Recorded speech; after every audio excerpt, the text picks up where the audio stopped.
Bonjour mes chers élèves. Maintenant, on va voir l'étude énergétique d'un dipôle RLC, bien sûr. Alors, le dipôle RLC se compose, on a déjà vu qu'il se compose d'un condensateur initialement chargé, euh, con- bobine et conducteur ohmique. Alors, voyons voir que le condensateur, il est initialement chargé. Ça, c'est nécessaire. On a déjà vu ça dans la partie 1. Donc ici, qu'est-ce qu'on va faire, s'il vous plaît? L'étude énergétique, c'est-à-dire l'énergie totale dans le circuit électrique, égale à quoi? C'est l'énergie stockée dans le condensateur plus l'énergie magnétique emmagasinée dans la bobine. Tout en sachant que l'énergie stockée dans le condensateur, il faut prendre les relations, c'est 1 demi C fois UC au carré, ou bien 1 demi Q carré LSC, ou bien EM égale à quoi? C'est 1 demi L fois I au carré, ou bien 1 demi L fois UR divisé par R au carré. Ça, c'est nécessaire. Il faut l'apprendre. Il faut pas commencer cette étude avant d'apprendre ça. Alors, bien sûr, il faut bien sûr le diagramme énergétique ou bien les courbes d'énergie. Ici, puisqu'il y a euh, un circuit RLC, donc c'est un circuit réel, les énergies, les énergies en fonction du temps, elles ont l'allure suivante. Ils sont comme ça, ou bien autre énergie comme ça. Voyons voir. Bien sûr, il faut savoir c'est représenter surtout ces diagrammes et l'autre énergie. Alors regardons, bien sûr, lorsque cette énergie est max, l'autre est min. Lorsque cette énergie est min, c'est-à-dire 0, l'autre il est maximal. Max 0. 0, max. Il est comme ça. Donc, la représentation de la courbe de l'énergie est comme ça. Donc, bien sûr, il faut savoir, s'il vous plaît, que E total, c'est EE plus EM. Donc, cette courbe qui est en haut, elle correspond à E total. Et l'autre courbe, ça c'est nécessaire et vous devez savoir les justifications. Qu'est-ce que vous allez écrire? Et cette courbe, puisque le condensateur est initialement chargé, donc AT égale 0, EE est maximal. Donc cette courbe qui est en bleu, elle correspond à l'énergie électrique emmagasinée dans le condensateur. Et par suite, cette courbe, elle correspond à l'énergie magnétique dans la bobine. Très bien. Alors bien sûr, on peut vous dire que les oscillations ici, elles sont amorties. C'est clair, les oscillations, elles sont amorties.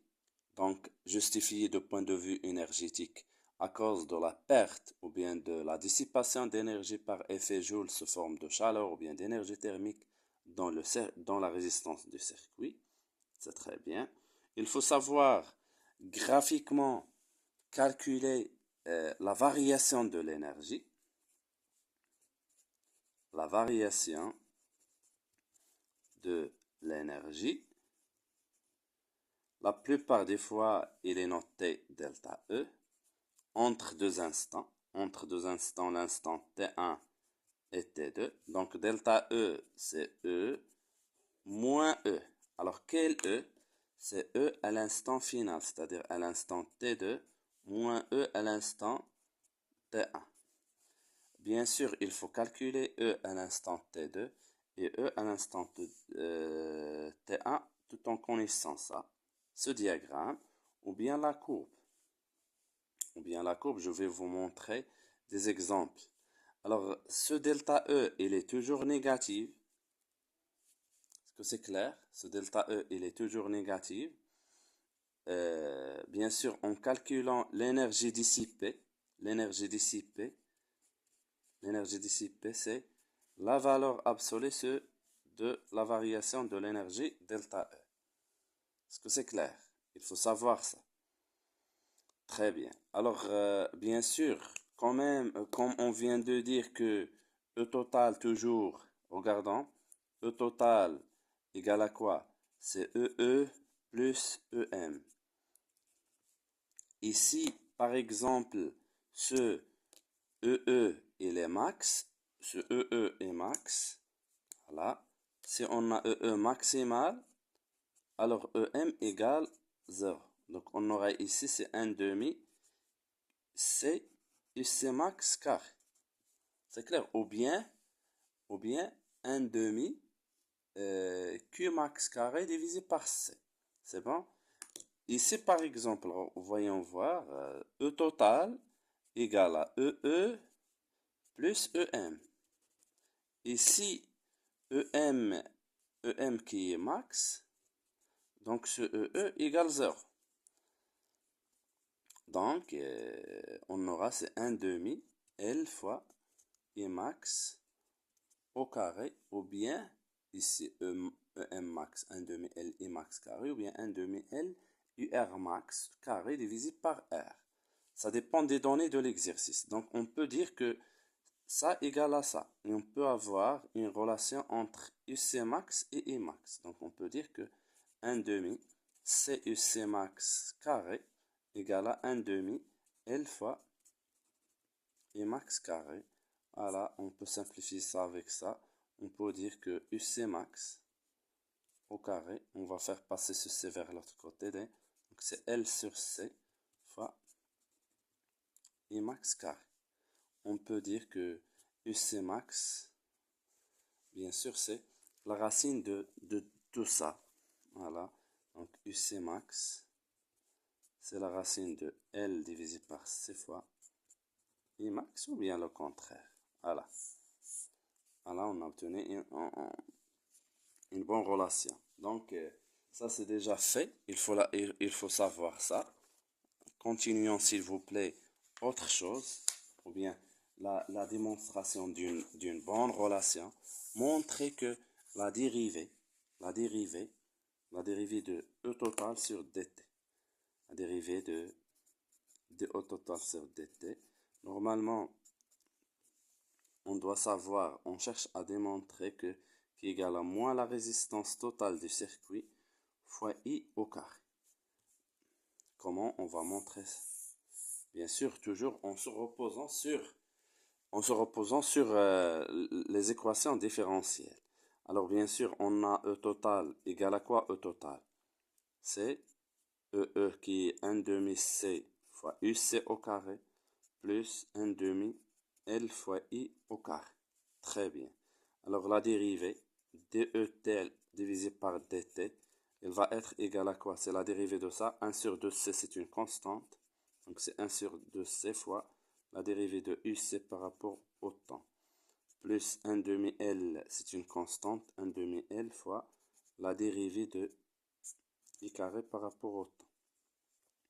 Bien sûr, je vais vous faire un petit rappel pour la dérivée en maths. F carré prime égale à quoi? Prime nous ici en physique, c'est D sur dt. C'est 2 fois F prime. Alors, c'est ici, par exemple, D sur dt, c'est la dérivée, c'est prime de UC carré. Égale à quoi? C'est 2 fois la fonction qui est UC fois prime de la fonction qui est D sur dt de UC. Même chose, la dérivée par rapport au temps de I carré, elle va être égale à quoi? C'est 2 fois I fois DI sur dt. C'est bon? Donc, très bien. Donc, c'est ça ce que je vais écrire ici. Donc, je remplace ici. Donc, DE total sur dt. C'est de suivre, s'il vous plaît. DE total sur dt, elle va être égale à quoi? C'est 1 sur 2 C fois quoi? La dérivée de ça, qui est ça. Fois 2 fois UC fois DUC sur dt. Plus quoi, s'il vous plaît? 1 demi L fois la dérivée de I carré qui est ici. 2 fois I fois DI sur dt. En simplifiant le 2 avec le 2, il va vous rester quoi?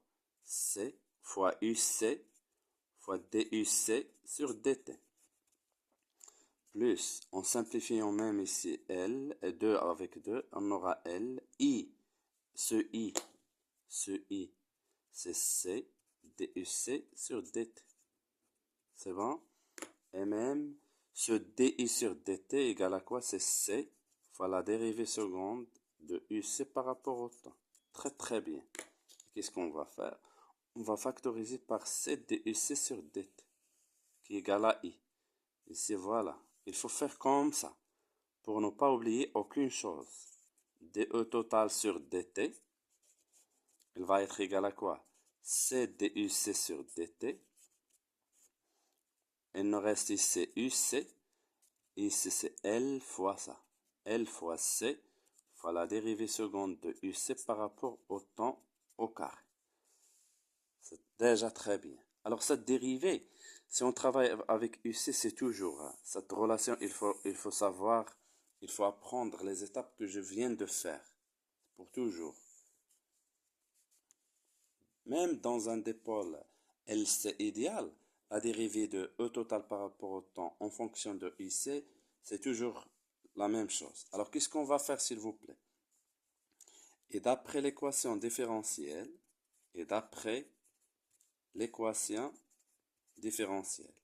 alors, l'équation différentielle qu'on a trouvée, on a trouvé quoi? LC fois DUC sur DT plus R fois C DUC sur DT plus UC égale à 0. Alors, voyons voir, regardons s'il vous plaît. On a ici UC qui est là et LC DUC sur DT qui est là. Vous voyez? Donc, je vais vous faire passer cette R plus R fois C DUC sur DT vers l'autre côté. Donc, il va nous rester quoi? UC plus LC fois la dérivée seconde par rapport au temps.